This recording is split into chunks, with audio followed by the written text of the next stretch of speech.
Makes Business program training, and you are free to ask them to give you testimonials on how they have found the mentorship program for women in agripreneurship, and also these Gender Makes Business Sense.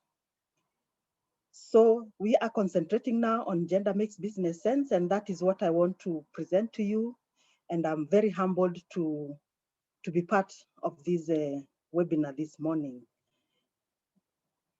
So I think I'll request humbly the convener that I put off my video so that I can concentrate on the presentation.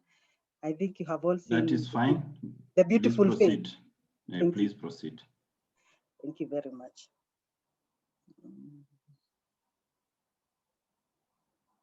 I'm not sure if I know very well how to mute the video. I'm not very conversant with the Zoom. Can someone guide me? I will do it for you. Just all right, proceed. thank you. Thank you. Thank you very much. So, Edwin started with a very good question. Does gender make business sense? This is what we want to share today. So the overview of my presentation this morning is, what then is Gender Makes Business Sense? How does Gender Makes Business Sense work? And why is Gender Makes Business Sense transformative? That is something that we would want to share today. And then later on, we'll invite all of you for a question and answer session. Next.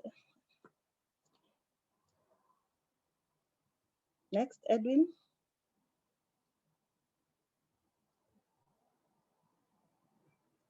Yes, next. Right. Just as a way of introduction, when we all go for training, whichever form of training, but in particular this time we are talking about agricultural training and agribusiness for that matter, what mostly we come out with is possibly a certificate of participation, a certificate of attendance, knowledge acquired, knowledge shared, but that's as far as it goes. But for Gender Makes Business Sense, we dive more into understanding the realities of the agribusiness, the women in agribusiness or whoever else is in business, understanding what they go through, what sector or value chain, what challenges are they going through, generally like any other person in business, but more so, do they go through any challenge because of their gender in their business? So we take into account the realities of the environment that the women are working in, or agripreneurs in general that are working in. I'll talk a lot about women because that's our focus, but that it does not exclude the men, because at the end of it, you'll see that it takes the two gender, the men, the women, the boys and girls, to perfect the business. So gender-based business sense is actually a very practical capacity development journey. It's a journey, it's not a workshop, it's not a seminar. It is a journey that agripreneurs are taken through from an initial training all the way to a mentorship program that runs for at least 3 months. And in it, the interest is that we will all together understand the businesses that the women are going through and see where do we need to tweak to make a change, a transformative change in their business by tackling the root causes of, the inequalities that are before, especially women, that make their businesses not thrive. And so it calls for a behavioral change.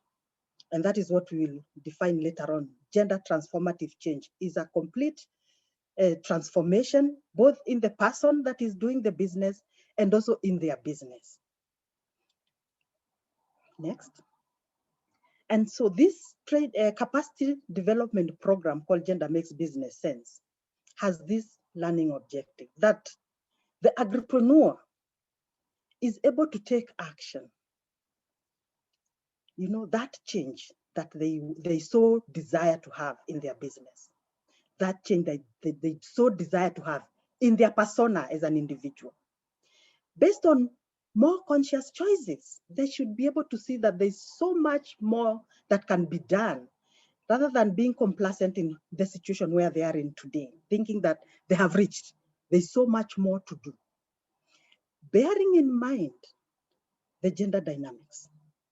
Yeah, especially women have to work harder, much more than men in any business landscape. And so that they need to take cognizance of, that there are gender dynamics, there are power relationships that will play. And then realize that there are possibilities to transform their businesses, that there are so many opportunities to transform their businesses so that they can be more profitable, and so that their households, their businesses, and everyone around them can realize a better well-being, from the person doing the business to the business partners and household members that support them, and to the community and the business environment they are in. Next.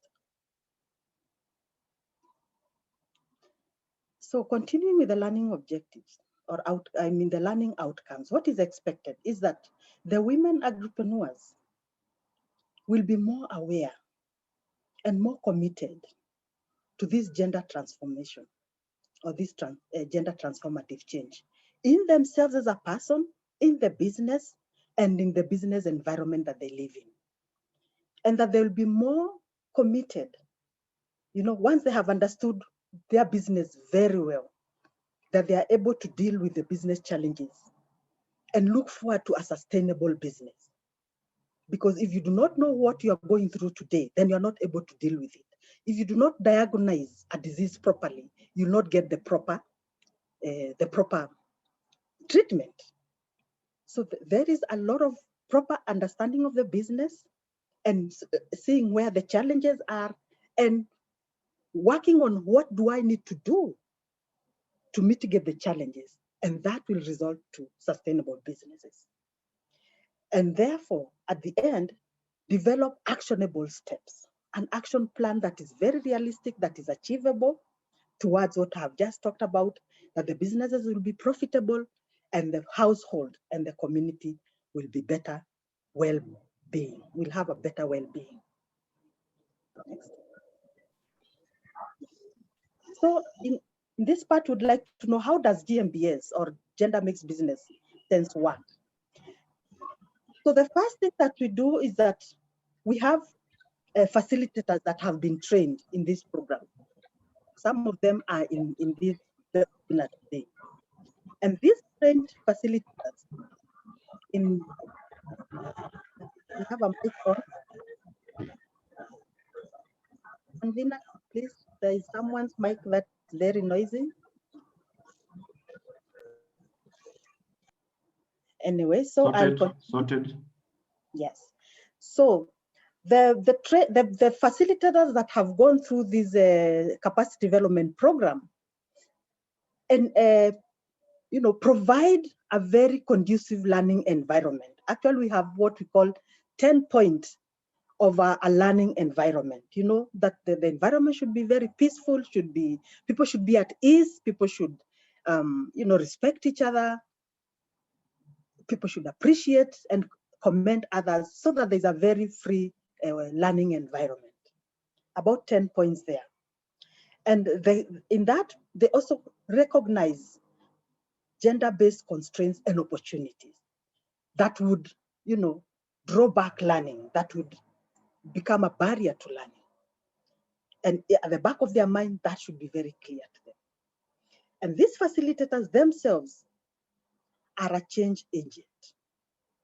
They are catalysts to a change.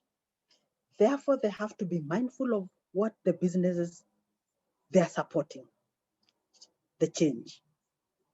So they have to assess the agripreneurs' businesses, their needs, and together develop this very realistic and achievable business growth plan. It can be a series of workshops I mean, doesn't have to be a one-off. We all know adult training. You cannot keep people together in one place for long periods. So again, it's very flexible. Is it a one-off? Is it two sessions? Is it 3? Whatever it is, it has to be something that is favorable to both the facilitator and also the agripreneur. And then they tailor-make the training to the context of the agripreneurs, choosing from option activities and case studies. You know, using local examples and experiences that the agripreneurs can relate to. That's basically what the last point is talking about. Next. And it's iterative. It's iterative. I mean, you can draw a timeline, but if you get to a point and you feel we need to go back to the drawing board, that is perfect. It's open. So it's flexible, it's iterative, it's a journey as I mentioned earlier, and it takes this kind of timelines. We want to involve the national ministries, especially the Ministry of Agriculture, and we are very happy that this actually is done. This webinar was organized through the Ministry of Agriculture. We have the Ministry of Education. We have the State Department of Gender and others that are lead ministries that we work with, that we are going to develop their capacity. The facilitators that I mentioned before have been selected, 19 of them in Kenya. This project is being implemented in 6 other countries in Africa, Kenya being one of them. So for the Kenyan case, we have 19 facilitators, Mr. Mariati, Mr. Libako, that are present here are part of them. And they have undergone a 12-day capacity development in GmBS, that is Gender Makes Business Sense. Part of the facilitators are mentors, some of them actually accredited by ILO, because it's going to be also a mentorship program. So the facilitators go through a development, a capacity development period of 12 days. Then the facilitators come in contact with agripreneurs, real agripreneurs that are in business, for a 7-day capacity development session, 7 days. In it, we have 5 modules that we take them through. I'll give you the details later on. And it's very participatory, very interactive, very interesting, because we use puzzles, we use game boards, you know, we use a lot of group work. It is just simply very, very exciting. And we use the examples, the real businesses that the women are running to learn from. So it's experiential. Nothing from outside, we learn with what is in the room. Thereafter, the 7-day capacity development training, session, the agripreneurs are taken through a 3-month mentorship program. It's again, you know, it's the mix between the facilitators and the agripreneurs. Just like a marriage, no 2 couples are the same.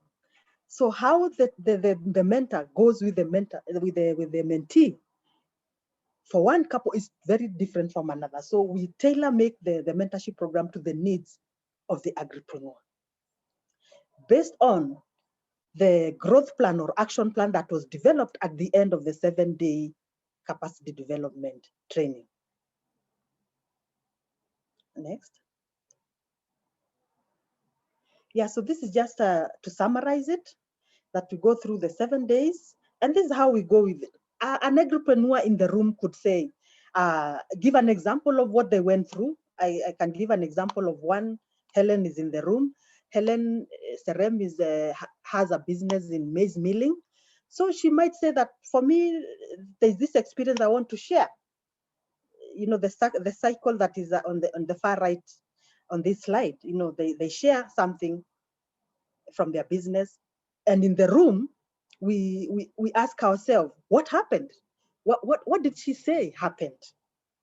And then we process that, and, you know, eventually come up with the learning lesson from what was shared. That is what we are calling experiential learning. It's building on examples and experiences that come with the agripreneurs themselves, and then we learn together. Why did you do it? Why not? What would have happened if you had considered a different scenario or approach?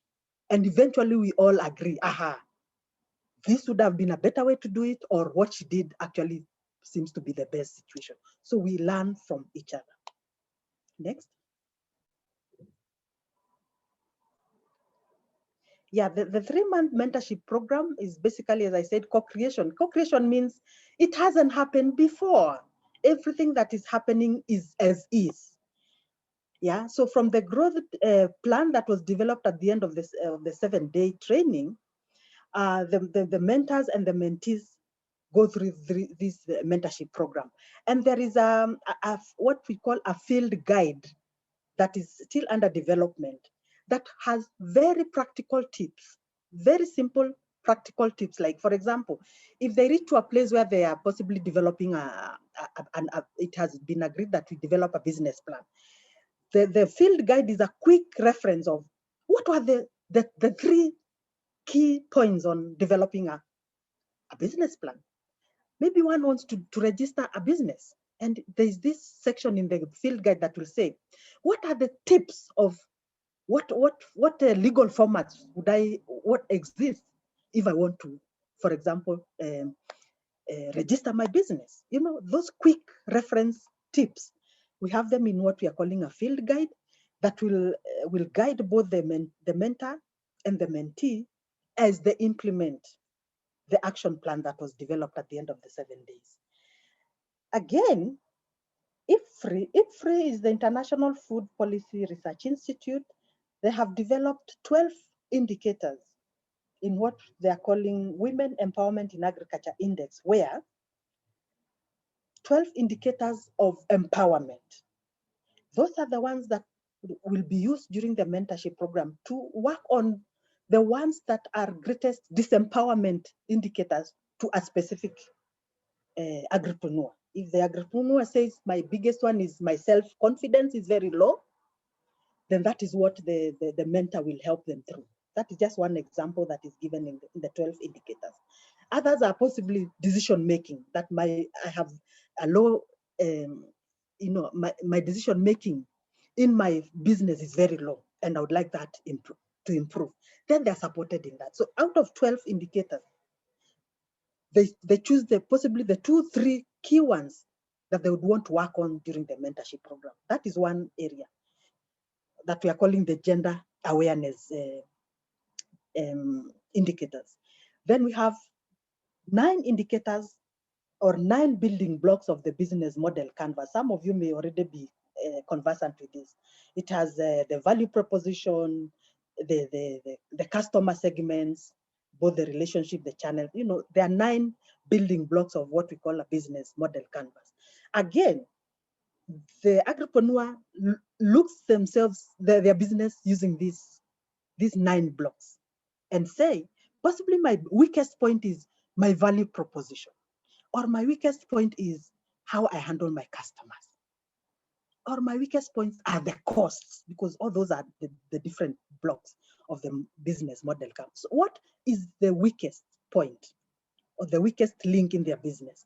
And that becomes the areas that the mentorship program will concentrate on. And eventually we look at ourselves and see, has something changed over time since we began this mentorship program? Is your confidence now improving? Are you now able to make more decisions in your business?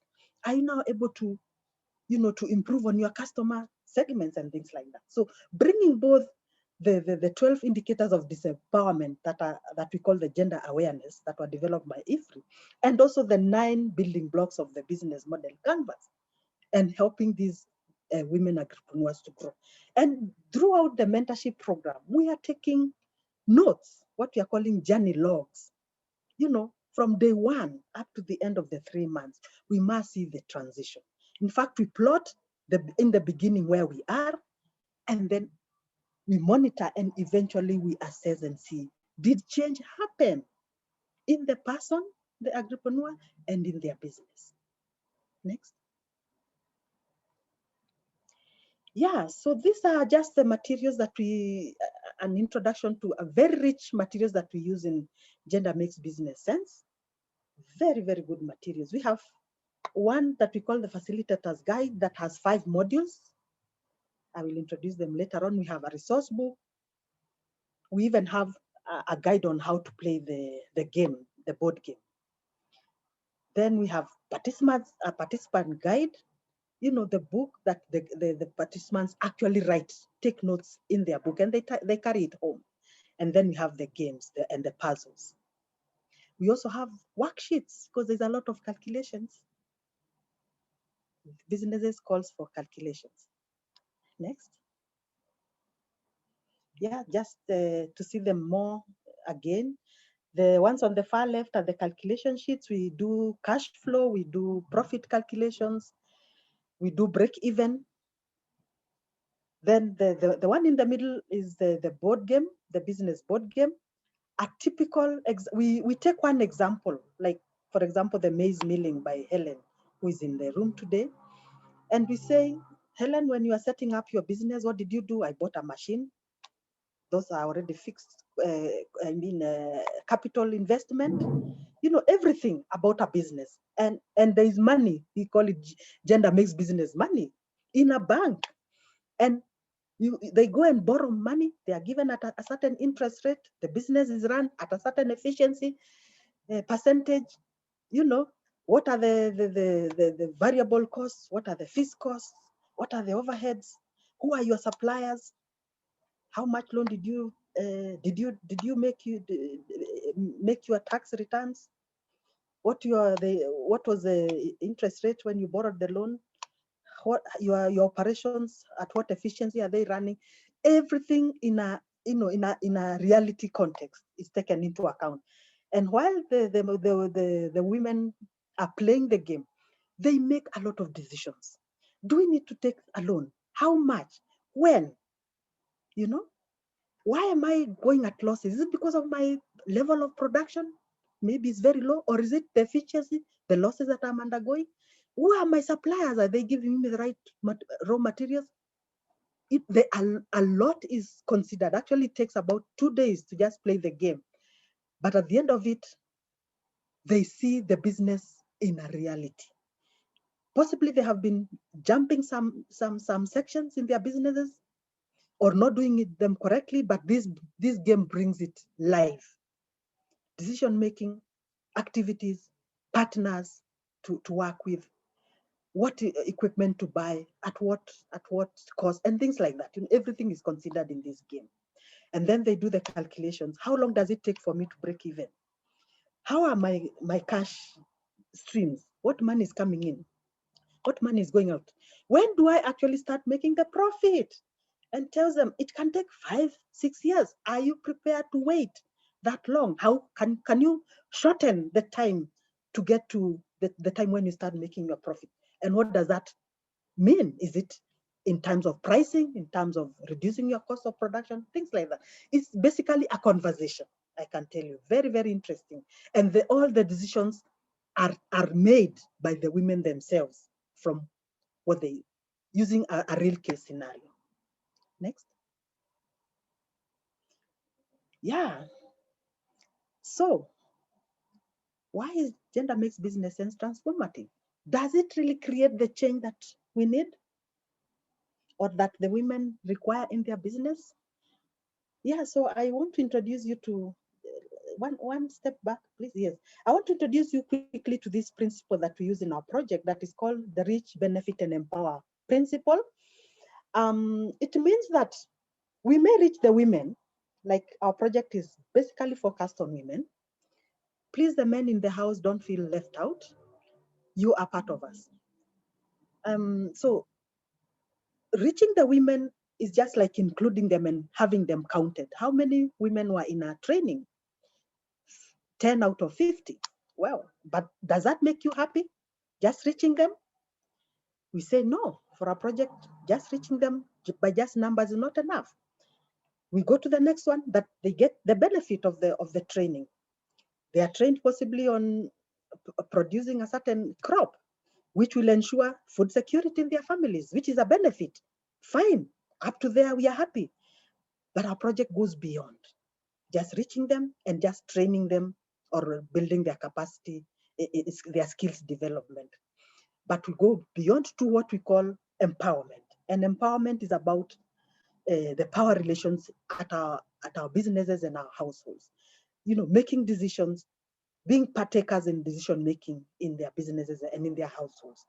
That power to be able to contribute to what is happening in the household is very important to the women as well. Next. Next, please. Hello. Yeah. Now, quickly again. Yes, here. Quickly again, for any change to happen to an individual, for any behavioral change to happen, this shows the four quadrants where change happens. Change happens in the individual. Change happens between the individual and their relations with the people around them, their business partners, their household members. Change happens in the culture, the cultural, the social cultural norms. You know, like some stereotypes. People say that women should not do this and that and that. That is bound to change. It's not cast in stone. And also changes happen in the business environment we are in, the policies, the processes that we work in, the regulations. So that women agripreneur that we are talking about, I'll keep using Helen, excuse me, let me use you as an example. Helen Seren is the individual. Change will happen to her, her being more strong in self-belief, self-confidence. Then her and her business partner, who could be their spouse, could be a company member in the business, how they relate, how they make decisions together. They can influence each other. Helen can also influence what happens in her business through social cultural. For example, she gave us an example that she would want also to be engaged in purchasing of the maize, even if it means going all the way to Uganda, Tanzania to pick the maize. That would also mean changing, the belief that possibly women should not be out there for too long. And also her systems, her business systems, the policies possibly engaging women or whatever she would want to change in the business. So these are the four quadrants that we call four quadrants of change. Next. Yeah, this is just basically summing up Gender Makes Business Sense. It's a concerted effort.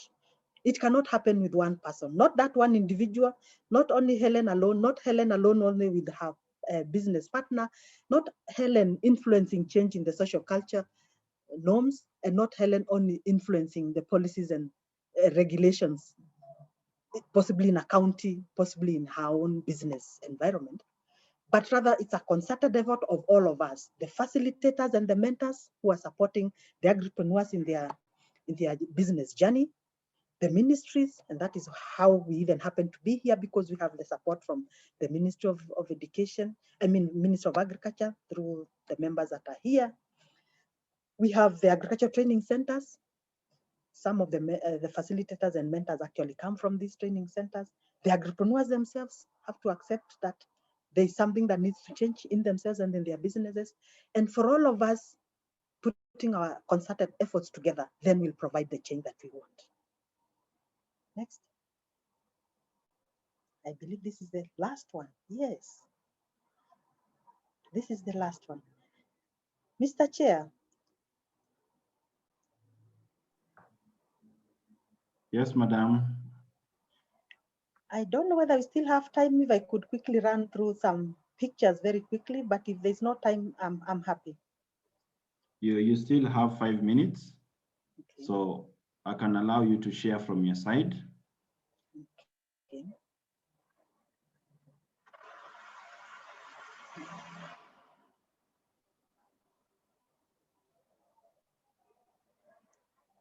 Try your side, Madam. Yes. I'm not very conversant with this format. Let me see. So where do I share from? The green. Yes, screen. Share screen. Then Okay. you select on the pictures you want. Then you click on share. And then click on share. Mm. I thought I did. I'm not sure whether it's all share. Yeah. Can you see one slide at least for now? Yes, yes, you can put it on slideshow so that we see one at a time. Okay. Right. Bright student. Aha. All right, let me summarize what I've said in one slide.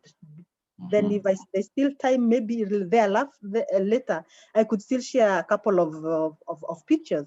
These pictures are for the women agripreneurs that attended our 7-day training recently, about 2 weeks ago. I can see most of them are in this session today. Helen is one of them. I have seen Jacqueline.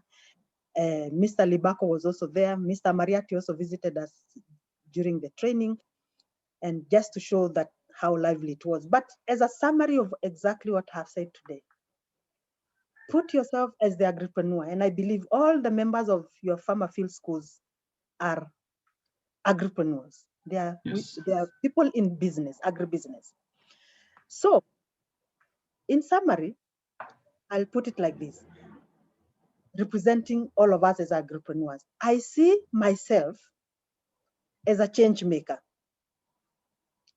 that agripreneur that is me, because change begins with me, the agripreneur. And I begin to see my agribusiness with a gender lens. That is how my agribusiness is affected by gender, which happens. The gender-based constraints that we all know about, for example, the stereotypes, the biases, the discrimination, the perceptions, for example, that women cannot drive tractors, the perceptions that women cannot load coconuts into a lorry because they are very heavy. Because I mean, we could still repackage the loading into like 5 kilograms and still be able to load a truck, even as women. Yeah, things like those that affect our businesses. And also see through what are the opportunities for change. Like the example I've just given, that a woman can actually go for training and still drive a tractor. So beginning to see my agribusiness with a gender lens. What is drawing me back, especially because of my gender? That tells me that I cannot perform best in my business. And then the next bullet point says, and therefore engage a change in my mindset. If my mindset has been fixed that I cannot do something because of my gender, I need to engage a mind shift gear and say, yes, I can. And for that to happen, the next bullet, I need to use my power within me. The 4 quadrants of change, the change beginning with me, the individual. I have an inner power that tells me that I can do it. And therefore, with that inner power, I influence myself first by building my confidence and being most self-aware of my strengths and my weaknesses. And once I know myself better, then I'm also able to influence others. Now the other quadrants of change, the one of the relationships, the one of the culture, social norms, and also the systems, through interacting with others, collaborating with others, depending on each other, partnerships and things like that. And then the next bullet, and the business environment, that is of course the community where my business is, the policies, could be a county, could be a national government policy, the processes and the systems, the regulations, that I am able to advocate for change so that I can create the gender transformative change I want to see in myself, that I become a better agripreneur as a person, and also in my business by the 9 blocks of business that I talked about earlier, where there is a weakness that I want to work on and subject it to a change, a transformative change.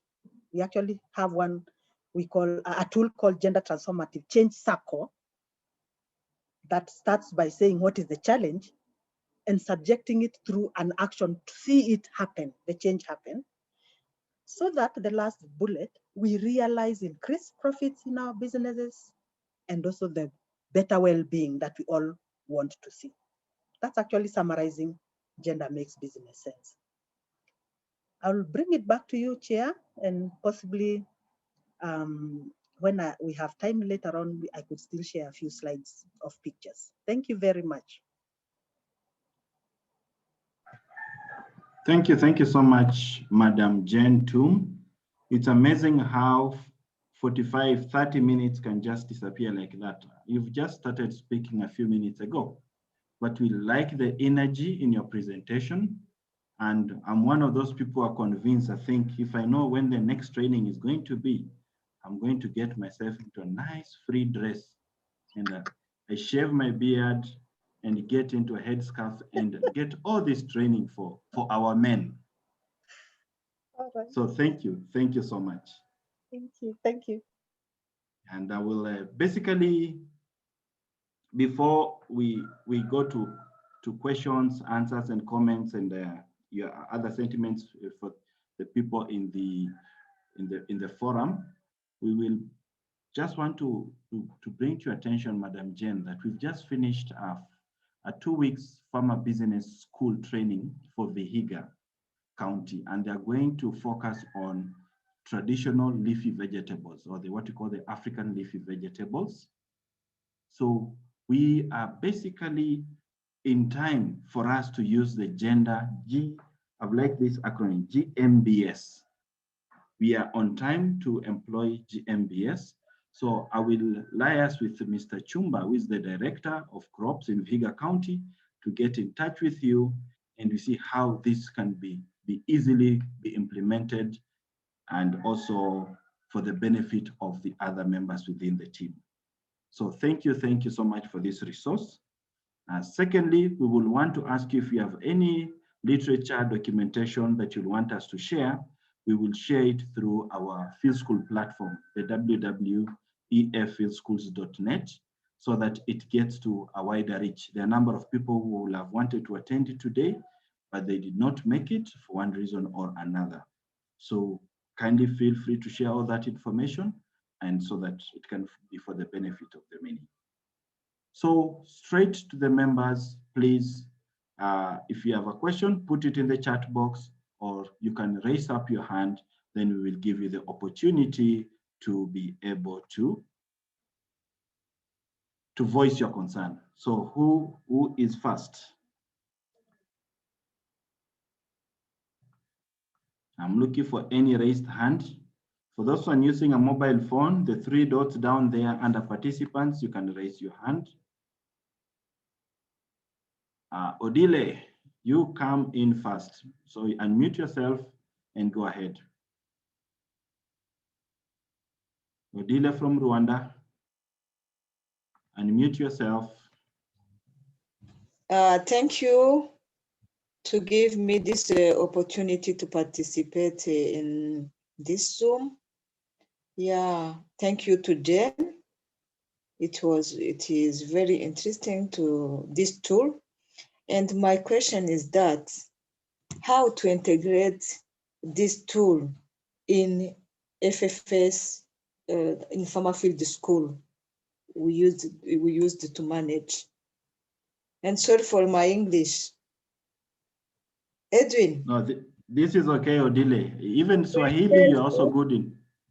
Eh? It is okay. That is perfect English. Thank you. I'm wondering how to integrate this interesting tool in FFS school, in the farmer field schools. Yeah. Great. Yes. In curriculum. Okay. Yes. In the FFS curriculum and also in the implementation. Yes. Okay. She will answer that. I've seen James had also raised up his hand. Yeah. Thank you, Jen. Oh, thank you so much, Edwin. And I must first and foremost actually thank Jen for having summarized a whole almost 2 weeks training into 30 or 40 minutes. But before possibly I come in and chip in on what Madam Odile has asked, I wanted to actually add to what Jen has said.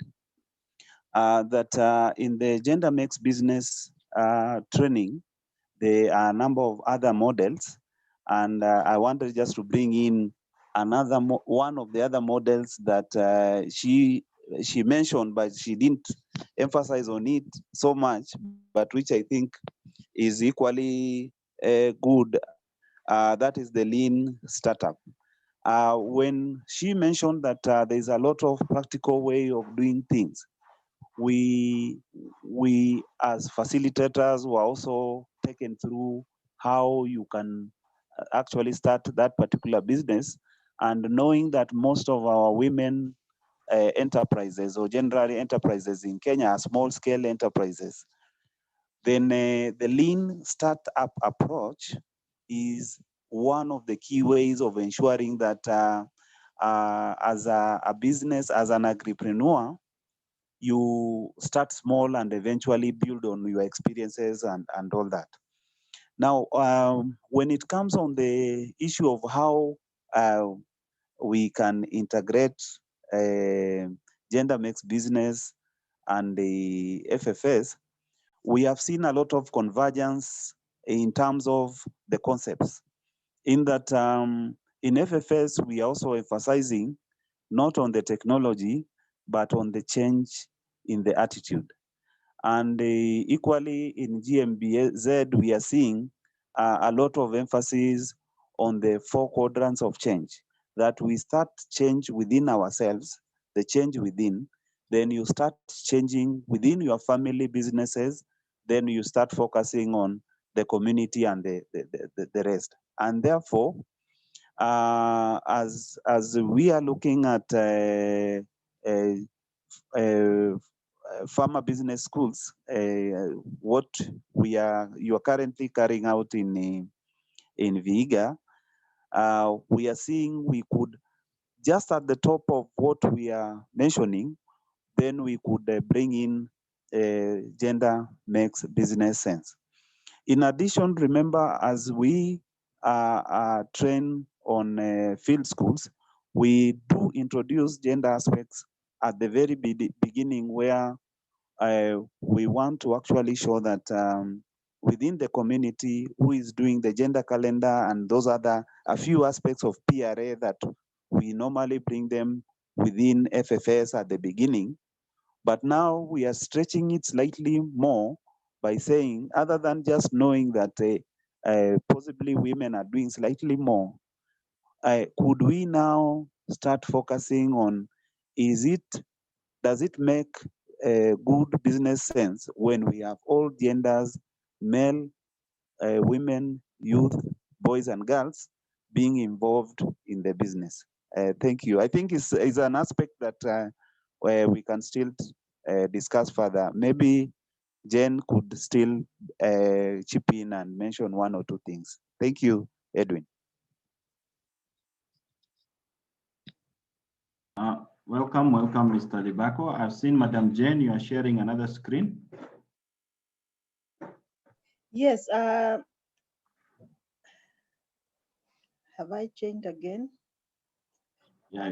I wanted to put up the, this one, take it back. That one. The 7-day program that Mr. Libako is alluding to, and the question that Madam asked earlier, which first of all, I want to appreciate the fact that this has solicited interest, and it is indeed our hope, really, that this tool or this capacity development program is actually integrated in many training initiatives and programs in our region. So to hear it come from you, Madam, has really made my day. So this is how the program looks like, and possibly, as Mr. Libako says, or James, maybe you could see areas of convergence, and even if not convergence, of integrating new things to the FFS program. As you can see, day 1 is all about learning the gender landscape in each country. You know, the gender terms and concepts, the stereotypes, the biases that there are, and especially those that would influence on the business, on your business because of your gender. Then day 2 is about developing the business vision, the lean startup, as James has mentioned, and the models, like the example now we use is the business model canvas. Then day 3 is about the agripreneur as an individual being the change maker. You know, you're coming also with your background, how you are brought up, what the environment you have grown in, your workplace has also influenced who you are eventually, and people see you in a certain way. That is how we see you. How does that influence your business? How does that influence your influencing business change? You see, how you come will influence whether there'll be change or not, whether you'll be an enabler to change or a blocker to change. So understanding yourself is very important. So that's what goes through in day 3. Then day 4 is managing the businesses. Basically now the calculations, the board game that I mentioned earlier, and actually sheets that we fill in. And then day 5 is now, how do we put all this together so that we can actually achieve the increased profits and well-being? You know, issues about even businesses have a life cycle. There's a start, there's the way they grow, then they mature, and possibly they decline or maybe change into another business. All that we go through. So I think that we could see whether there's a lot of convergence or even new things that need to be introduced to farmer field and business schools that could be of interest to everybody, really. Thank you, Chair. Thank you. Thank you so much. Maybe you can now stop sharing the screen. Yes. A comment from Halima. Is there a way this can be done for a group of serious women in business virtually? That is one. I also wanted to bring to your attention, we are trying to encourage the growth of farmer field school networks. Initially, they just used to operate as producer organizations, but now we want them to go beyond that and go into governance, into leadership, and the business sense.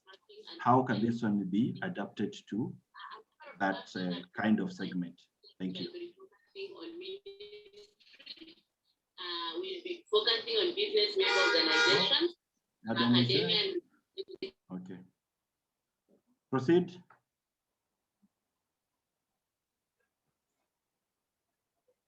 Madam Tum, you can proceed. Oh, sorry. Sorry, Mr. Chair, I thought someone was talking. Oh, no, it was just an interruption. Okay, before we get back to you, there's a question from Halima Nenkari, but there's also Mr. Mengesha Aresawung from Ethiopia. Ato Mengesha, please unmute yourself and proceed to ask your question. Thank you, Edwin. Well, I think it's really very good presentation, and it will give us also how we are going to integrate the issue of this business into the farmer field school. One of my question is with regard to the role of men. How did you engage, men in the process of the training, or is that the training was organized only for women? If the training was organized only for women, how are you going to address the issue of decision making? Because in most of the societies, the decision is mainly by men rather than by women. That's one point. Another point, what I have, Edwin, can you display, the objective, the presentation? It was mentioned the expected outcome and also the objective.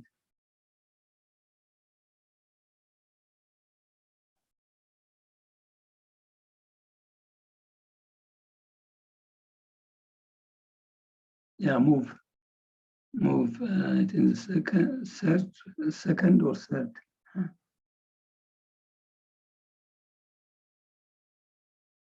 Sorry, let me use the PDF. This one, I'm having a problem in movement with PowerPoint. Let me use the PDF.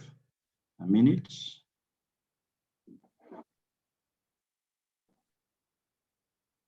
This one is easy to navigate.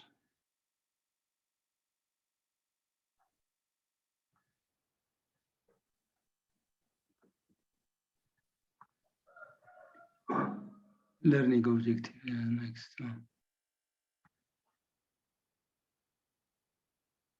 There. Yes. Yes, the learning objective.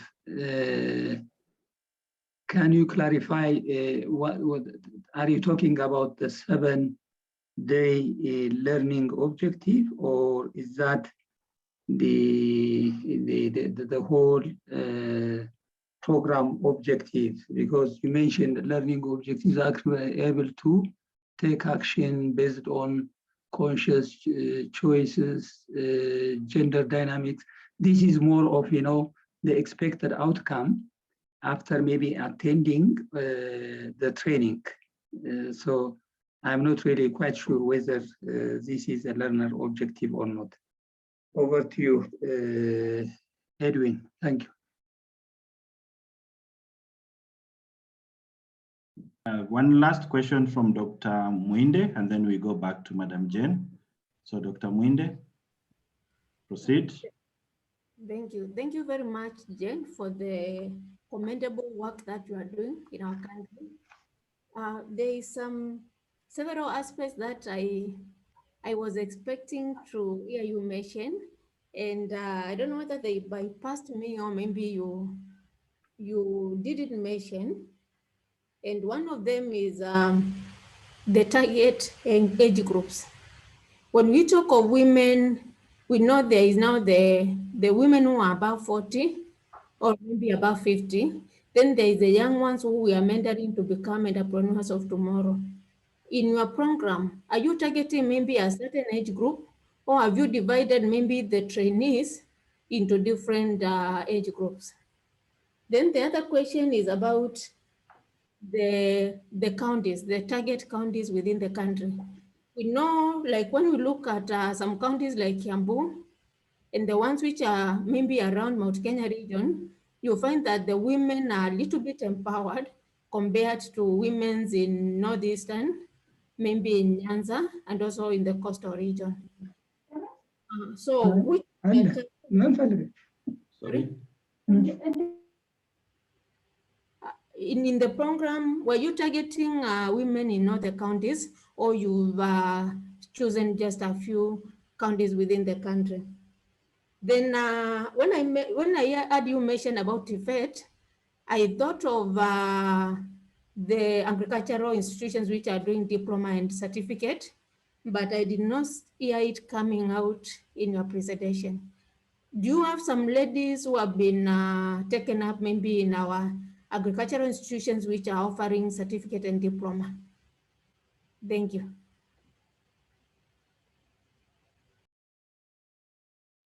Thank you so much. Over to you, Madam Tum. Thank you. Number of questions. Yes. Thank you. Thank you very much, Tim, for very good questions. If I missed out any, you can raise it up to me, Mr. Convener, Chair. But let me answer on those that I have been able to capture. There were those that are also in the chat about virtual, if we can still do this, is there a way this can be done for a group of serious women in business virtually? Yes.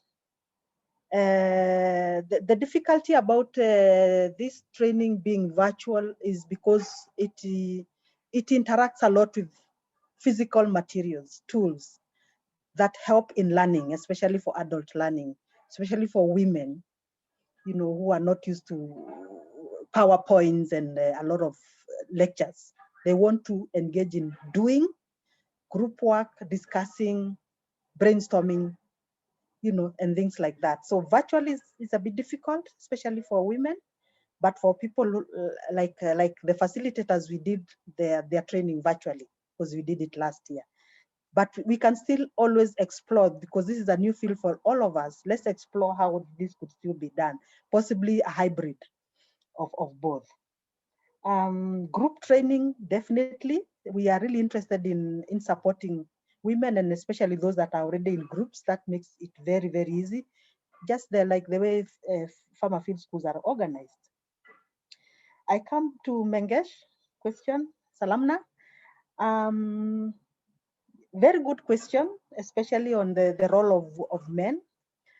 We clearly came to a common understanding and definition on what gender is.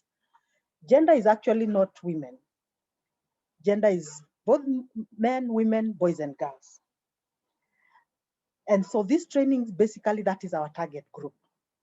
Our project is called Activate for Women, basically creating the space, especially for women. And as I said earlier, not just to reach them, but also to empower them and also help them transform their businesses. So our entry point in the gender landscape, which is the men, women, boys, and girls, our target group is the women, but we do not exclude the men. In fact, you could see that our training materials have both men and women, but we are targeting the woman more to, more like what we call the equity, to bring them to a level where they can now start conversing and they become valuable in the household, because they are now more informed, they are more skilled, they are more educated in terms of agricultural businesses. They can therefore take up household and business decision making very well. I don't know, possibly in our culture, why women were not or have not been engaged, as you've rightly put, Mr. Mengesh, that they are not engaged a lot in business making, is because they have not been given that opportunity to do so. Or where they have tried, they did not perform very well because they have not been, tweaked. They have not been helped to make right decisions. One of the training sessions that we have is what we call mental models, which is a thinking, how we think. How do we arrive at making decisions? Do we consider all the data, or do we jump to conclusions? Do we judge very quickly and make decisions very quickly? You see, that helps a person to be able to make decisions that are wise, that are well informed. So maybe we have failed because we have not been given that opportunity. We have not even been well informed, given all the data to be able to make that informed decision. So we are saying, so because we are bringing them from very low, they are not at the same equal level as the men. Can we bring them high so that now at least the men can say, aha, I listened to you, and yes, you have made a point. Yes, I agree in what you're saying. So that's how we are dealing with it. But the men are definitely right in the middle, as you can see. We have James here, we have Mr. Wycliffe Amariati here, and a number of ladies. Now, coming to the objective, you are very right, Mr. Mengesh. This is an objective of the program, that at the end of the program, the women will be able to, it's like their eyes and their minds get open, very big. Their ears grow longer.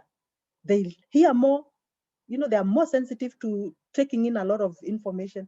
They're sensitive also to being more observant, so that they can see the pitfalls, the areas that they have challenges and weaknesses, to be able to deal with them. Because many times people just walk through their businesses and it's like, God help me, I just move, without considering where the pitfalls and the challenges and the bottlenecks are.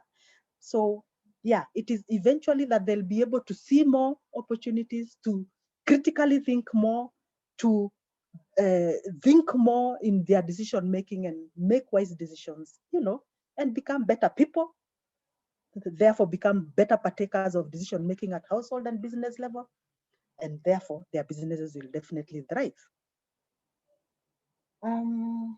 Target group, I come to Madam, and thank you very much. You're asking if possibly where we target in terms of location. This is a national project. Actually, it's being implemented in 6 countries in Africa. So in Kenya also it's everywhere. Of course, there's always a starting point. So it's good to inform you that we are just we were still at the pilot stage, because we have only had one training with the agripreneurs, only one that we did about 2 weeks ago. So we haven't done much. And that was basically to also test the materials and also see how the facilitators interact with real agripreneurs. Because as I said, during their training of the facilitators, we only did it online, not physical.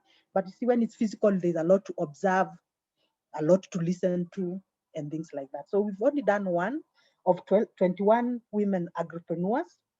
But the facilitators are mixed. Some of them are even men agripreneurs that are also bringing their experience from our male gender side. So, madam, this is just the beginning. This is a new training program. It hasn't been rolled out, and that is why we are even bringing it on board through this fora. Also for you to give us feedback if you see how you see it and where you think we could also change as we think of integrating it into other spheres, like in the farmer field schools. So it's open. We'll get there where you are. It's more about peer-to-peer learning. So we do not segregate on age. Peer-to-peer learning, it's very simple. We use the language that is understandable to the agripreneurs. So we mix English, Kiswahili, everything, even local language. Basically, in one training workshop, we have all the ages. Why? Because it's learning from each other. So you can imagine, actually, when we had the 3 cohorts, cohort 1, 2, and 3, because of the numbers during these COVID times, we saw that it was so important to have the 3 cohorts because we learned from each. The first one was very vibrant. The second one had a lot of young people, but also who needed to learn. You see, who may have not had so much experience because they are young in the businesses, but now they needed to have learned and share experience with others who have been in the business a little longer. So we like it when it's a mixture, because we learn from the experiences and the businesses that exist in the room. So you can imagine, if you have all young, what experiences will they be sharing? Yeah, so it's a cross sharing. So the demographics and the education levels for us do not matter. Coming to the agriculture training centers, if I got you right, whether we are going down to the certificate and diploma, we are supporting 6 training institutions at the moment, because I mean, again, we can't do for all. So we are working with Dairy Training Institute, Kenya School of Agriculture, Ramogi, that is Riat. We have Baraka, Bukura, and one called Latia in Isinya. I don't know whether they fall within your range, but those are the ones we have been supporting for now, but doesn't mean that we have reached the limit. I don't know whether I've answered you, madam, or you'd still want more. If we still need more, we can still do it bilaterally. Yes, I think you've answered more than adequate. Thank you very much. Thank you. Thank you. There's also a question from Mr. Chumba. I think you also went ahead to respond to it. But it's from Mariat, who has answered, but Mr. Chumba was saying there's increasing concern that the youth are more vulnerable to changing attitudes on agriculture as a business. And if your target is the woman, what are the plans for the youth? Mariat, are you able to speak? I know you are somewhere in a moving device. Mariat? Thank you, Edin. Settled somewhere, I can able to hear you. Thank you very much, Madam Jane, for that able presentation. From the presentation, it's very clear that there's a lot of convergence with our farmer fields and business schools. And just like he just rightly put it, is that the participants we had a good number of youths, experienced women, and we know that this model is very flexible. It's a tool which can be applied to any sets of agripreneurs, be it men, be it women, be it boys, girls, and even the youth. So it's a very flexible tool. And as you've been told, it's a very new one. Most of us are hearing about it for the first time. And with the time, we are going to publicize it so that it's able to be used even in our agricultural training centers. And in the context here, when we say agricultural training centers, we don't just mean the diploma and certificates, even the universities. That is the context within, that's the meaning within the initiative for Africa at the continental level.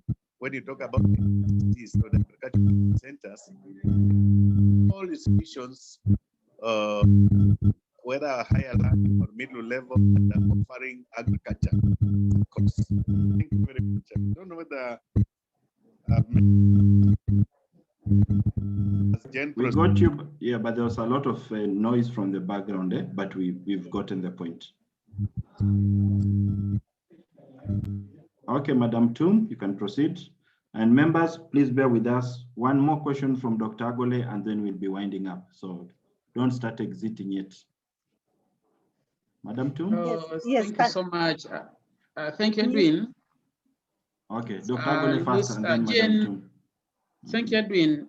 Jen, thank you for that elaborate presentation and all that you are implementing in communities.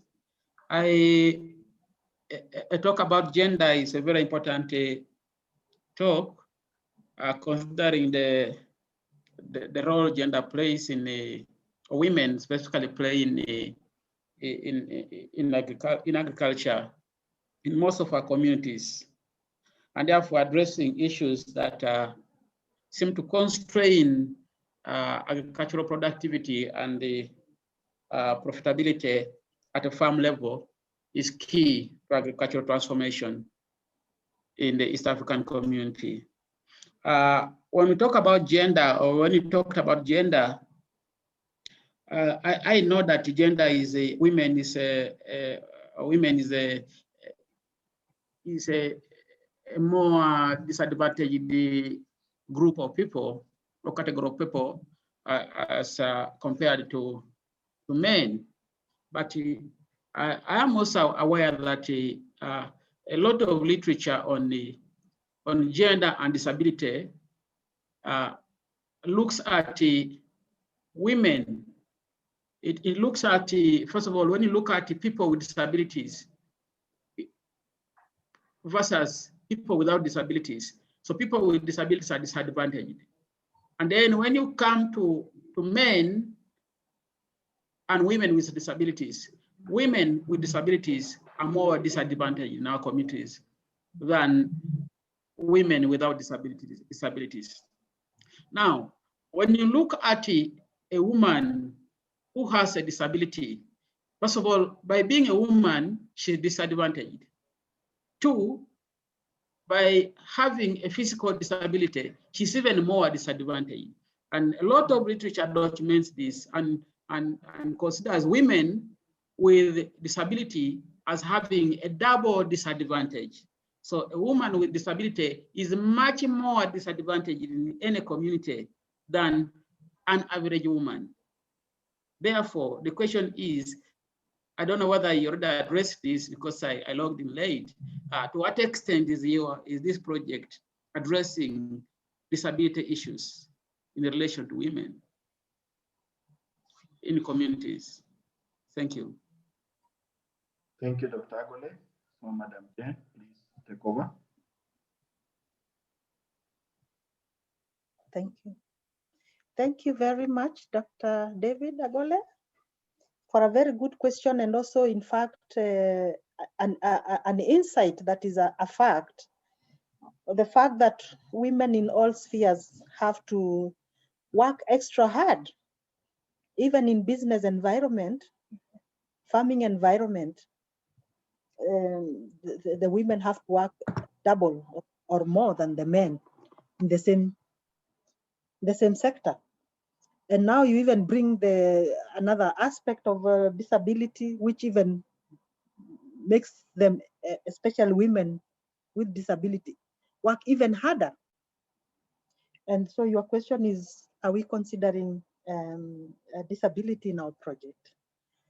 My response would be that at the moment we are working on the women in general, without, a special focus on disability.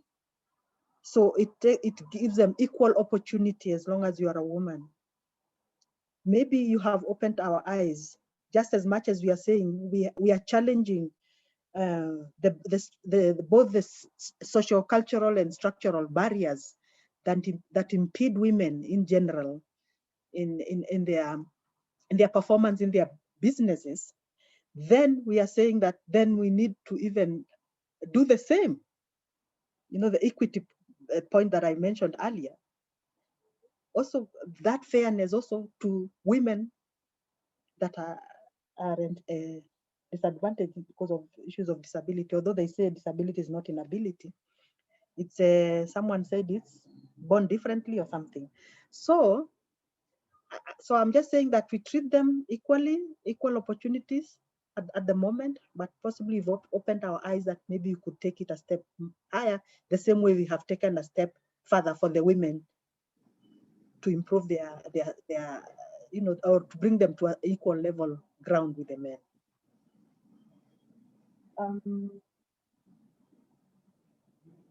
Have I answered you? Yeah, thank you. Thank you so much. Yeah, thank you. The youth. Can I say something about the youth? There is a very good question about that we are involving women, and that the women, the youth, are apathetic about agriculture possibly, and how do we work on it? Again, right now we are working with both women who are either, as I said earlier, in fact, bringing in the youth together with the older women in one setting. We don't separate the youth in one room and the older women in another, but put all of them in one room so that the youth could learn from the older people, both in terms of, the older ones have been here longer. They have eaten more salt. They have a lot of experiences from their gender aspect, from their business aspects, and therefore there's that cross-pollination and cross-learning and cross-sharing. The youth also have something to teach for the older generation also to learn from the IT issues, and also adapting to what is going on today, social media and things like that. So there's a lot of cross-learning between us, and especially the women then setting a good example for the younger folk. They can see that they can also make decisions. They don't have to be confined to harmful sociocultural and structural barriers, but they see them as opportunities. And what can they do, especially using their youthful energy? What can they do better than what we did in our generation? So them seeing older women being able to break these barriers gives them that courage that they too can do it, and that they cannot see themselves as young, but as partakers in agricultural or agribusiness development. So I think it's both. It's learning from both sides. I posted a picture with the summary of gender mixed businesses and agribusiness, and you saw that it's both men and women really. So especially as Mengesh said, for decision making, there's no way we can avoid the male folk. We are simply saying that the women can also bring something valuable to the table of decision making. Back to you, Chair. Thank you so much, Madam Jane. I believe this one can go on and on and on, and none of us will tire. Allow me to take great pleasure in appreciating you for the great work and the great presentation done. I've committed and promised at the end of this presentation on our normal platforms. And be sure we are going to invite you back again on this platform and also in other platforms to discuss Gender Makes Business Sense. On behalf of the Field School Fraternity, we'll also take this opportunity to wish all our women Happy International Women's Day, although belatedly, but we started celebrating it on Sunday for some of us in former field schools. So we will basically continue championing the successes that the women have taken, and us would believe that it takes a woman to raise a man. So thank you so much for what you've done. I will ask Madam, I hope she's still there, Madam Jennifer, if she can be able to give us the last parting remarks on behalf of our field school coordinator, Mr. Max, and then we call it a day. So Madam Jennifer, please take stage. Thank you very much, Edwin. And I want to thank the presenter for the wonderful presentation that we've just had. And it is timely because we had our Women's Day just yesterday. So Edwin, thank you very much for recognizing us. And without wasting any time, on behalf of Max, I want to take this opportunity to thank everybody who has participated in this webinar today. And I wish everybody a nice day. Thank you very much. Over to you, Edwin. Thank you so much, Madam Jennifer. And for the rest of us now, you are free to put on your video and so that we can take our last picture of the webinar, just as a record that you are there. From Rose Osok, happy to join the Gender Business Sense. Would love to participate in more programs as Moms in Business Association. Madam Rose, we will give you an opportunity. Please get in touch with me or with any of us within the Field School Fraternity. We will give you an opportunity. Yes, Dr. Edwin, my video is a... Oh, I muted you. You know, after some time, you started moving around. Oh. I think it is now okay. Even Madam Odile, she was almost going to the wardrobe. Ain't she? No. I decided to mute her. No, there was noise in my background, so I had to move to alert them that please minimize. Madam Odile, Yes. I saw you going to the wardrobe and I was saying, my, please don't open it.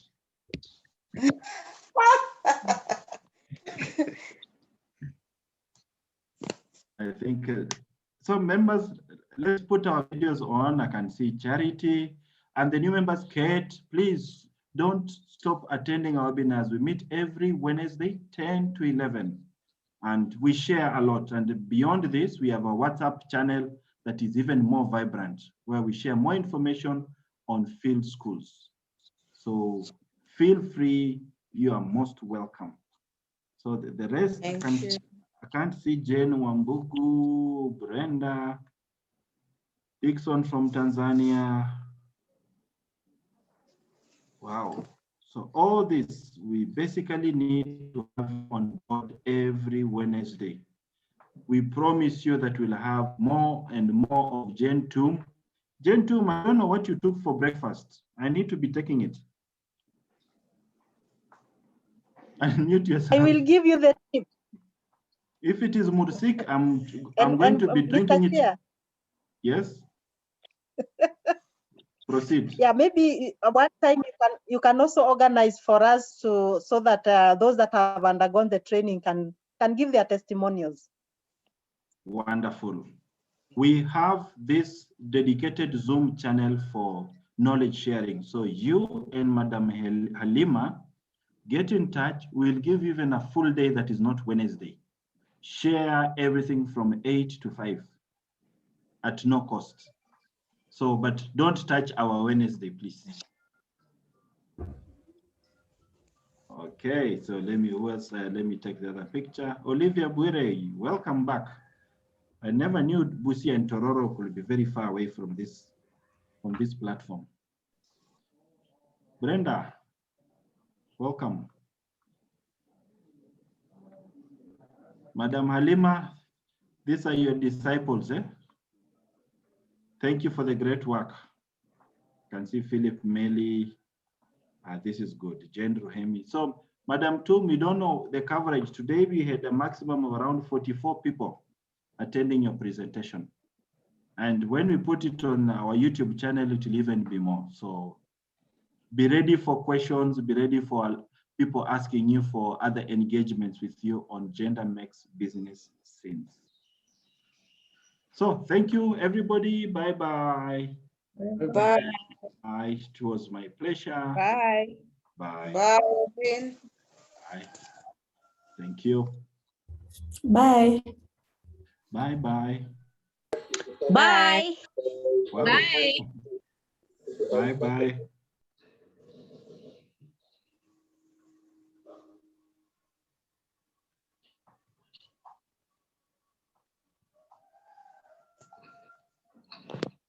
Mr. Meli, we will also need you. You need to make a presentation, boss.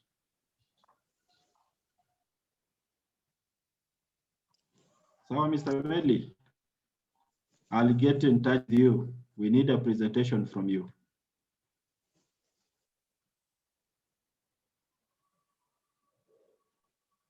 Okay.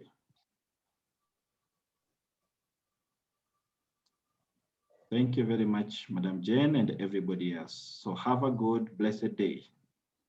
Thank you. Thank you. Welcome. Bye-bye.